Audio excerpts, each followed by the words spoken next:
Dismal news coming out of the Bahamas Mortgage Corporation. Over the years, there's been an upward spike in its delinquency rate. That, according to its former chairman, Dr. Dwayne Sands, who spewed these numbers in the House of Assembly this morning. So by 2010, Mr. Speaker, the Bahamas Mortgage Corporation had a total of 3,119 loans on its portfolio for a total book value of just under $180 million. However, 40% of those loans were delinquent. 40%. When I say delinquent, meaning more than 90 days. This was 2010. By 2017, the delinquency rate was 42%. And based on what Housing Minister Ramal Ferrero disclosed, here's a good reason why that's the case. Clients granted a mortgage in May 2003, $78,837. Client is past due $76,965.22. Foreclosure proceedings commenced on April 2012, and a vacate order was granted on December 2015. Customer was given 4 months to vacate from 2015 and additional time, and refuses to pay anything towards the mortgage. Mr. Speaker, this is a small sample, but they all read the same. And it speaks of the reticence of some borrowers who refuse to pay their mortgage. The minister stressed that the corporation must do what needs to be done for its continued survival. I'd like to remind the public that the Bahamas Mortgage Corporation has a $4.2 million bond interest payment that they must service in order to meet their obligations. They must adhere to the 10 financial commandments and deal with all scenarios that will prevent them from achieving their goals.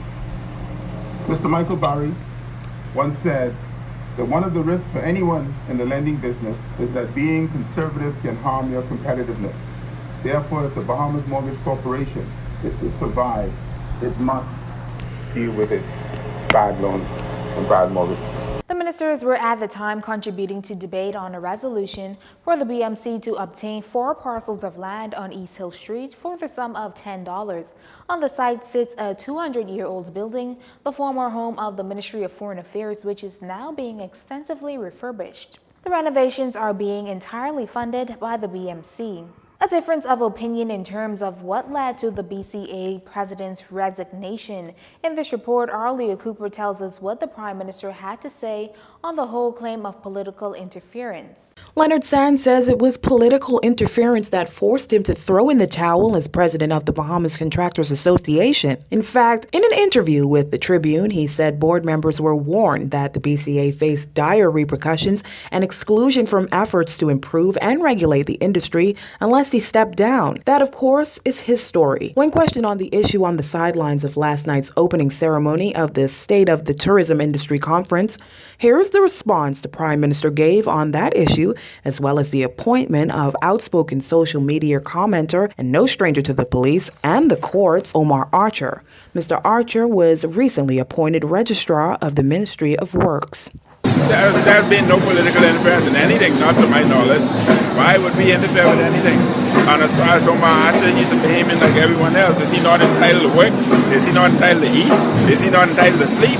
But as put to Press Secretary Anthony Newbold during Tuesday's briefing, is Mr. Archer qualified for his new position? Well, the Prime Minister brushed it off, charging that people have questioned his qualifications as well. However, when asked about Mr. Sands' decision to also sever ties with the Free National Movement, here's the response reporters left away with.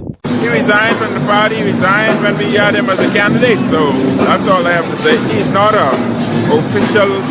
He's not an executive member, he's not a council member, he's not associated with any branch, no organizations I know that I'm aware of in the party, so what's the big issue? And despite Mr. Sands, as well as former BPLP Chair Darnell Osborne's resignations, the Prime Minister is certain that his support hasn't wavered. I know I and the party still have the strong support of me. So it's not a matter of think, I know. Reporting for JCN News, I'm Leah Cooper. Well, as mentioned, the Prime Minister was the keynote speaker at the opening ceremony of the State of the Tourism Industry Conference at Atlantis Paradise Island Resort last evening. It's a week of events and discussions for regional policymakers and public and private strategic partners keen on addressing the key issues and opportunities to enhance tourism. This, of course, as the Caribbean faces numerous challenges like climate change. Vijay McDermott has the story. A call to broaden the Caribbean's brand in tourism. A region to be known for extraordinary visitor experience and services, and beyond that, a global center of excellence for all aspects for tourism development. That was the basis of the Prime Minister's address to regional tourism stakeholders, who will spend the next few days exploring the possibilities and opportunities to rejuvenate, recreate, and reconnect for new directions in Caribbean tourism. And according to the Prime Minister, to do so, one of the core objectives must be to help create greater economic benefits for tourism for micro, small, and medium-sized businesses. Training and education of a new generation of entrepreneurs is also key. If we can give birth to a generation of new entrepreneurs, we can move Caribbean tourism to greater heights and in many new directions. And one of these new directions is a greater global involvement in tourism by the people of the Caribbean. Zooming in on the constant cry of a brain drain in the region, the Prime Minister stressed the need for the Caribbean to be more than just a place to visit, but rather the world should relish in what it may bring to the global common. When we look at the global travel companies involved in packaging and selling tourism, they have hundreds of thousands of employees outside our region, yet their annual returns depend quite heavily on their sales to our region.